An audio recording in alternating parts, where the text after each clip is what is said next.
Nanya ini apa? Bukan. Nanya ranking FIFA. Oh, ranking. Emang udah bagi rapot ya? Makanya nih belum. Cuman lihat merahnya berapa gitu. Kalau di secara perhitungan sih, kalau kita bisa ngalahin Jepang, bisa mendapatkan tambahan 22 poin. Nah itu bisa gede ya? Gede banget karena secara peringkat kan kita dan Jepang jauh banget kan. Jepang peringkat 15, kita peringkat 130. Nah, jadi kalau menang lawan Jepang kita bisa dapat 22 poin dan kemungkinan atau diprediksi bisa naik ke peringkat 125 atau naik 5 posisi. Nah, sementara jika imbang kita bisa dapat 9 poin dan itu kemungkinan bikin timnas Indonesia naik 3 peringkat ya, dari peringkat 130 ke 127 dunia. Nah, ini kalau ngomong peringkat ya, ngomong ranking, kita mengalami progres yang signifikan banget ya. Beberapa bulan yang lalu kita masih 146 apa 7 ya. Ini udah 125 luar biasa. Berarti kita di track yang benar. Dan itu momentum kita bisa naik peringkat tuh saat menang tandang kandang lawan Vietnam di kualifikasi Piala Dunia bulan Maret gitu. Jadi setelah lawan Vietnam, kita langsung melonjak tuh dari awal kita di bawah Filipina dan sekarang akhirnya udah jauh di atas Filipina gitu kan. Dan bahkan kita kalau bisa menang lawan Jepang dan Arab Saudi nih, kita nggak ada yang tahu kan. Kali aja kita bisa menang dan peringkat kita bisa mepet Vietnam nih sekarang peringkat 119 dunia gitu. Artinya memang timnas ini juga berhasil memberikan kejutan-kejutan yang nggak pernah disangka oleh para supporter, para fans ya. Ketika imbang lawan Saudi, padahal main di Saudi kan waktu itu bisa imbang. Kaget loh. Nyangka nggak? Mungkin sebagian nggak nyangka loh kita bisa nahan imbang Saudi. Karena atau bahkan mungkin nahan imbang Australia di partai kandang juga. Nah, tapi ada yang bilang juga nih, timnas kalau kita nggak harapin hebat, bagus, hasilnya bagus. Tapi ketika orang berharap, itu malah kayak lawan Cina ya kemarin gitu. Nah itulah makanya kita punya optimisme tinggi tuh waktu lawan Cina tuh. Dan sebenarnya ya Erick Thohir selaku ketua umum PSSI juga tahu lah ekspektasi masyarakat kita tuh sangat besar gitu kan. Ya pasti. Makanya dia setelah ditunjuk sebagai ketua umum, selain membenahi yang bawah-bawah, dia langsung membenarkan yang atas nih dari segi tim nasional. Dia datengin banyak pemain keturunan gitu untuk dinaturalisasi. Sebenarnya ya naturalisasi pemain hal yang sah gitu kan. Selama FIFA masih mensahkan itu atau masih mengizinkan itu, karena negara-negara besar seperti Maroko pun ngelakuin hal yang sama gitu kan. Bahkan Perancis pun isinya orang imigran semua kan. Ya, dari dan Aljazair. Nah itulah selain kecakapan Sintayong dalam mengolah formasi dan tentunya bantuan Tom Haye dan kawan-kawan inilah yang bikin prestasi timnas dari bulan ke bulan terus mengalami peningkatan gitu kan. Nah tadi kan kita sempat nanya juga nih ya ke pendengar juga, ke Okezoners juga gitu ya terkait soal komposisi pemain. Nah ini udah ada belum? Belum ada ya? Ini nggak ada yang bilang. Ada pendengar Trijaya nih, Pak Ari Budirza bilang gini, Mas Pur, jangan dengerin bisikan setan, harap fokus analisanya, jangan sampai terpengaruh dengan ajakan kakek Sugiono atau bisikan Miyabi. Karena banyak godaan ini. Iya benar. Terus ada juga dari 0812 sekian Pak Rando nih, selamat pagi. Apapun hasilnya, minumnya teh Sisri, teh manis. Timnas Indonesia versus Jepang. Aku tetap bangga dukung Garuda. Semoga timnas bermain dengan semangat bambu runcing dan meraih kemenangan yang sangat penting. Oke. Amin. Iya tadi tuh balik lagi tuh. Kalau dilihat-lihat formasinya kira-kira seperti apa sih? Dari analisisnya betul. Om Bur ya.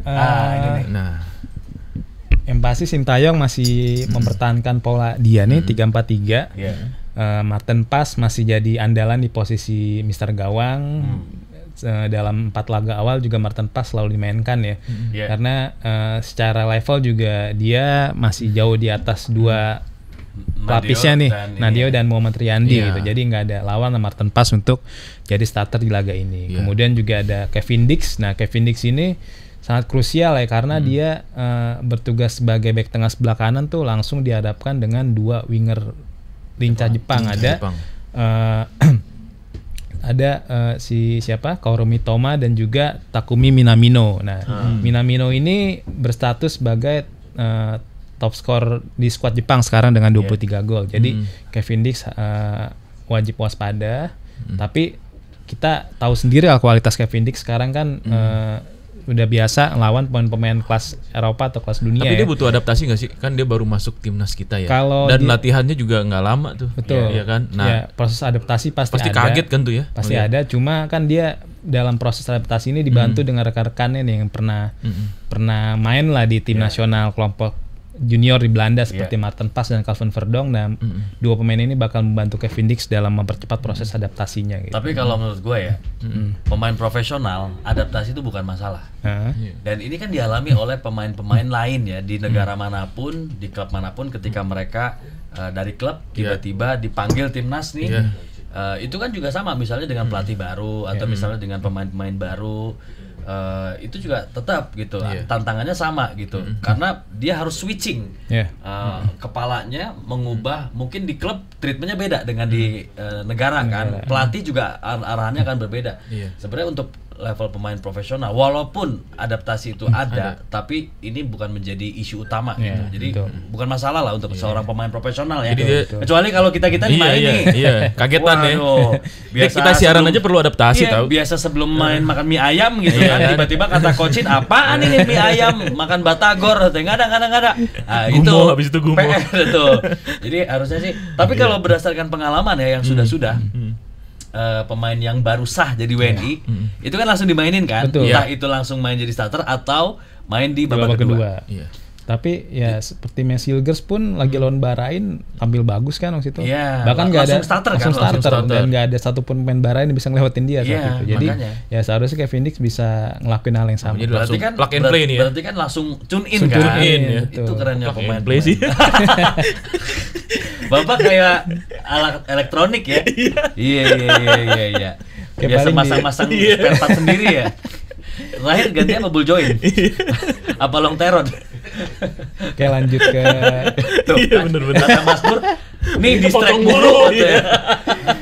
Lanjut. Potong mulu. Ada pendamping Kevin Dix nih, ada Jay Ijes dan Justin Hapner. Mereka juga ini bisa dibilang trio baru lah karena Kevin Dix baru join di match hari ini.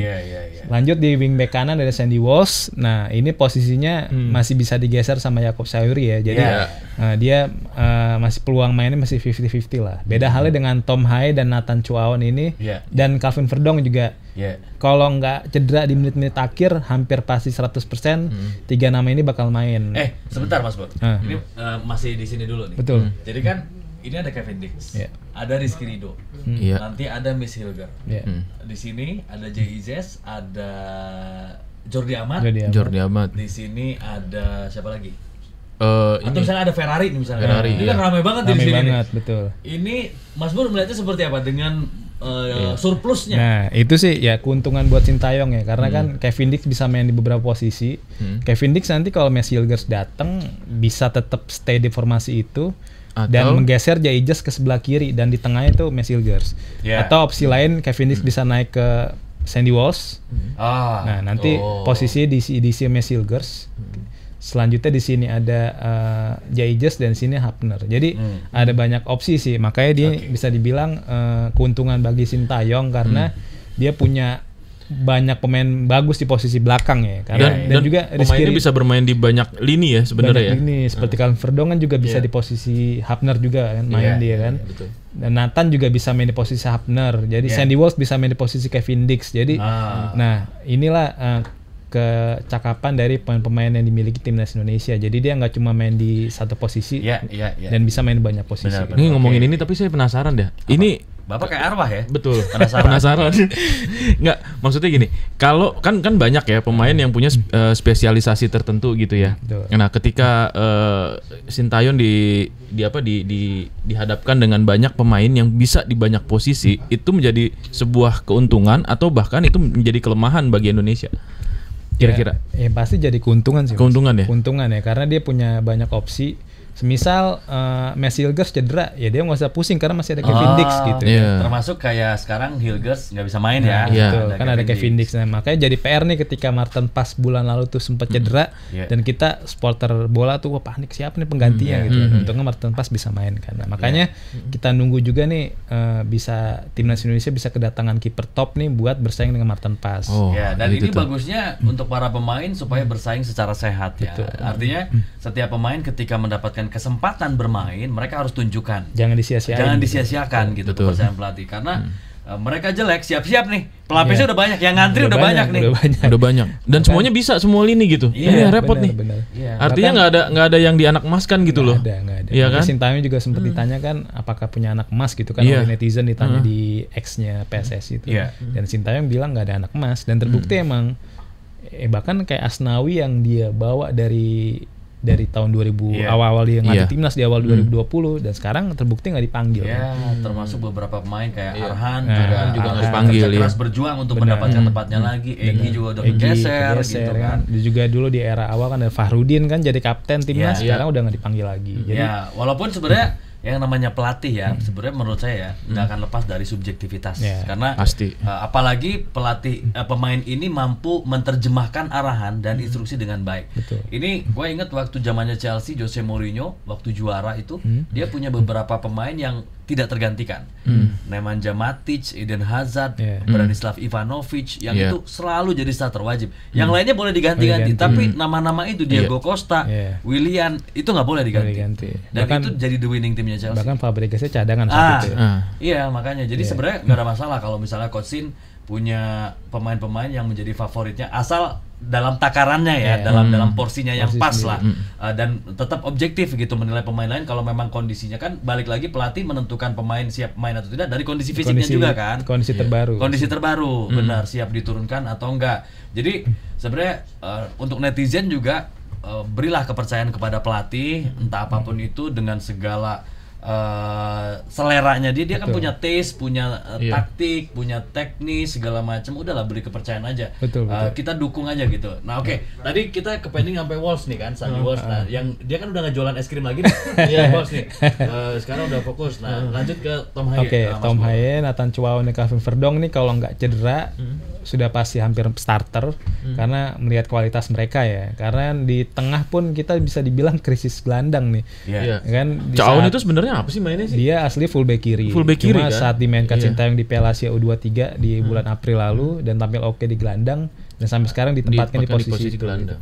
Lanjut ke depan, nah Eleanor Renders ini masih 50-50 lah ya. Masih bisa juga bersaing sama Marcelo dan Witan gitu. Beda halnya dengan Rafael Strijk dan Ragnar Oratmangun nih, udah pasti selalu pasti starter lah ya, karena juga di 4 laga awal mereka selalu main, dan Strijk juga di laga terbaru kan gol indah ya lawan Bahrain ya. Dan di klub juga dia habis golin di laga Brisbane Roar saat itu. Nah di timnas kan sekarang untuk memoles ketajaman striker punya pelatih khusus untuk finishing. Bener. Finishing touch. Kira-kira seberapa besar sih pengaruhnya? Ya itu sangat berpengaruh ya. Pelatih Kim itu datang kan buat mengganti Zenan Radonjic kan saat itu, yang pelatih asal Montenegro. Sepeninggal Zenan tuh penyerang kita memang Memble saat itu, Dimas Derajat yang sempat gol lawan Curacao, performanya menurun. Tapi setelah sekarang pelatih Kim datang ya, pemain-pemain lokal kita, terutama pemain ini ya, maksudnya pemain-pemain di klub yang main di Liga 1 tuh langsung nunjukkan tajinya gitu. Seperti Egy langsung hat-trick lawan Semen Padang. Terus juga Sananta langsung golin dan 1 assist. Dan Hoki Caraka juga mulai rutin golin di PSS Sleman. Dan Dimas Derajat juga pelan-pelan udah mulai tune in sama Persib Bandung. Jadi di timnas ini cukup unik. Jadi pelatih penyerang ini bikin mereka tajam di klub. Biasanya kan pelatih klub lah harusnya bikin pemain kita tajam di level tim nasional. Dan itu selalu dipantau ya. Setiap pemain ini nyetak gol di komen tuh biasanya di pelatihnya di IG-nya. Dan mantap, langsung dijawab tuh. Nah, thank you coach. Kalau Jepang gimana kira-kira nih? Nah, untuk formasi bisa dibilang cukup sama ya, 3-4-3, cuma bedanya Jepang lebih banyak pemain menyerang gitu.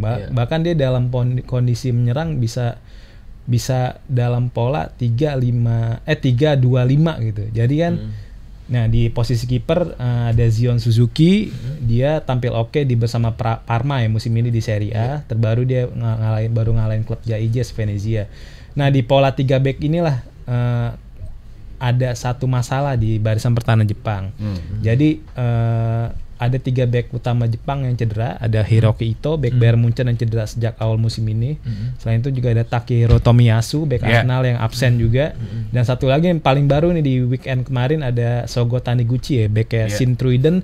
Dan dia biasanya mainnya di posisi Ayumu Seko. Jadi ketika Taniguchi cedera nih, Moriyasu agak bingung buat cari siapa penggantinya. Jadi saat ini Moriyasu cuma bawa 4 back tengah dan yang matang tuh cuma Ko Itakura dan Koki Machida. Untuk Seko sendiri, Moriyasu masih agak bingung antara Seko atau si Koki Takai. Nah, si Seko dan Takai ini capsnya masih minim banget, baru 3 dan 1 caps. Jadi sebenarnya kalau kita berani nyerang, ada celah nih buat manfaatin di posisi Ayumu Seko. Dan buat maju ke depan. Dan Ritsuduan dan Kaoru Mitoma kan ini di level klub dia sebenarnya winger ya. Tapi di timnas Jepang ditaruh di wingback. Ini sebenarnya bisa jadi keuntungan juga buat timnas kita. Karena secara defensif mereka pasti nggak sekuat pemain-pemainnya emang aslinya di posisi bertahan kan. Duan dan Mitoma memang secara menyerang nih ngeri banget ya. Duan, Mitoma, Minamino. Ini mengerikan loh. Mengerikan banget. Ini skuad yang mengerikan asli. Oke, secara menyerang tuh Jepang bisa dibilang yang terbaik di Asia sekarang. Bahkan di dunia itu bisa masuk 10 besar lah. Benar-benar. Skuad karena Mitoma main di Brighton minggu lalu baru ngalahin Manchester City kan. Terus Kubo baru ngalahin Barcelona bersama Real Sociedad. Duan juga tampil konsisten bersama RC Freiburg. Hidemasa Morita nih menarik ya. Jadi dia jadi kunci permainan Sporting Lisbon musim ini. Musim ini Lisbon di bawah pelatih Ruben Amorim tuh menang 12 kali beruntun di Liga Portugal dan untuk sementara menjadi runner up di klasemen sementara Liga Champions. Jadi bahkan di media-media Jepang nih sedang ramai sekarang Hidemasa Morita dirumorkan bakal dibeli MU. Karena pelatih Lisbon pindah ke MU, Ruben Amorim, dan ada kemungkinan Morita bakal dibawa. Jadi duet Morita dan Endo ini bisa dibilang jadi kunci permainan Jepang untuk laga malam ini gitu. Jadi secara pengalaman mereka sangat matang. Endo juga kan sekarang main di Liverpool ya. Nah ini kalau kita melihat formasi, kemudian dari kecenderungannya Hajime Moriyasu winger jadi fullback atau misalnya perubahan posisi, karena sama nih kayaknya pemain bisa multi posisi dengan Sintayong. Menurut Mas Bur, apakah kedua pelatih ini memang mengusung filosofi sepak bola yang sama? Kalau filosofi permainan pasti agak berbeda ya, karena Moriyasu itu dia lebih attacking memang.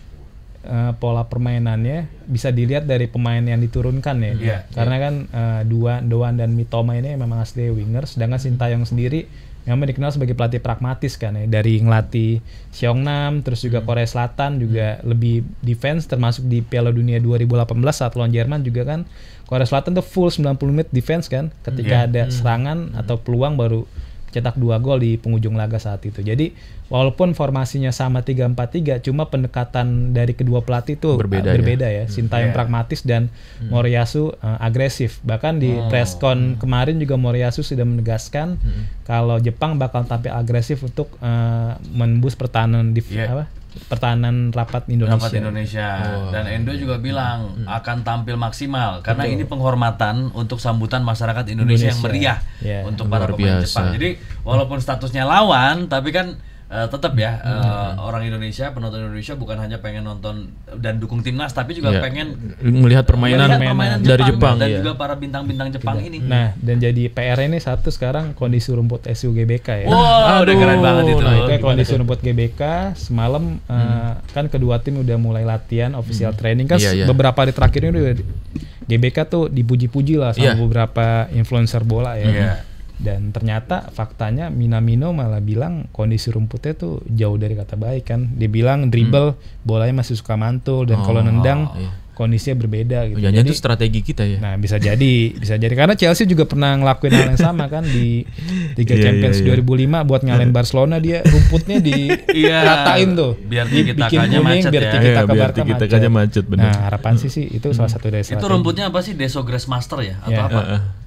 Josia Matrela. Oke, biasanya saya rumput gajah sih Pak. Di kampung tuh Pak. Udah gitu ada retakan-retakannya kalau musim kemarau tuh. Nah, ini ada komen nih dari Pak Hari Pribadi di Bandung. Saat kita optimis bakal menang lawan Cina, malah kalah. Semoga ketika was-was melawan Jepang malah kita menang 1-0 juga cukup. Kalau lebih dari itu anggap aja bonus. Amin. Ada juga dari 081873 sekian Pak Ihsan Halim. Arhan babak 1 wajib main, lemparan mautnya nggak ada tanding. Nah ini kayak waktu lawan China kita bisa nyetak gol berawal dari lemparan ke dalam Arhan ya. Oke, ada juga dari Mbak Husnul tadi juga punya prediksi tebakan skor. Ini lebih optimis lagi nih. Walaupun mungkin bisa dibilang nggak realistis ya. Tadi menangnya 5-1 katanya. Oke. Miyabi terus dasar anak muda. Oke, Mas Bur prediksinya. Untuk prediksi jalannya pertandingan dulu. Prediksi jalan pertandingan ya. Untuk jalannya pertandingan yang pasti menit awal kalau Indonesia dapat kesempatan buat kick off ya, mungkin Indonesia langsung menekan Jepang di 5 menit awal. Setelah itu mungkin lebih ngedefense untuk melihat celah di pertahanan Jepang untuk melakukan counter attack gitu. Oke. Prediksi skor? Hasil akhir? Ya, hasil akhir mungkin bisa, ya harapannya bisa imbang ya. Bisa imbang ya. Walaupun ya peluang kalah itu ada, cuma ya kita harapan bisa imbang. Kita nggak pengen kalah sebenarnya Mas. Ya harapannya seperti itu karena kita udah buang-buang poin saat lawan Cina dan Bahrain, dan ini kesempatan kita untuk bisa mendapatkan poin untuk meningkatkan kepercayaan diri untuk lawan Arab Saudi dari Selasa. Oke, kalau Mandri prediksinya gimana? Kalau saya sih prediksinya sih ya sama ya kayak Om Bur ya. Agak berat memang kalau misalnya memang menang gitu ya, tapi udah sangat bahagia banget kalau misalnya bisa menahan imbang Jepang sih di GBK ya. Saya yakin dengan kekuatan ke-13-nya itu loh. Netizen. Bapak kayak PNS Pak, ada gaji ke-13. Ini luar biasa nih netizen kita. Ayo dong ramein dong. Iya kan, media sosialnya. Nah, itu kan para supporter juga katanya yang di tribun selatan ya. Pokoknya pas Jepang nyerang, kita harus berdiri terus. Bakal teriak-teriak terus kata teror. Bahkan ada yang bilang kalau Mitoma bawa bola, supporter turun kejar dia. Itu benar. Oke, kalau begitu Mas Bur, thank you ya. Thank you Mas Bur. Thank you ya. Kita dukung timnas, mudah-mudahan Indonesia bisa mengamankan poin. Amin. Para pemain bisa tampil optimal, bisa mengeluarkan semua kemampuan terbaiknya, dan strategi taktik yang diinginkan oleh Coach Shin bisa diikuti dengan baik, dijalankan dengan baik di lapangan. Mudah-mudahan laga berjalan lancar, minim eksiden, nggak ada drama, dan mudah-mudahan kita juga bisa menjadi tuan rumah yang baik ya. Selain dari penyelenggaraan di lapangan, keamanan terutama Om, keamanan, betul. Dan juga untuk di sosial media juga mudah-mudahan kondusif ya semuanya. Amin. Dan kita harapkan juga wasit adil, fair play, ya betul. Dan nggak ada indikasi-indikasi yang merugikan bagi semua tim ya. Oke, kita ketemu lagi nanti di hari Senin dan kita akan bahas mungkin hasil pertandingan nanti malam. Kita dukung timnas. Ole, ole, ole, ole. Ole, ole. Garuda di dadaku, Garuda kebanggaanku. Ku yakin hari ini pasti menang. Mantap.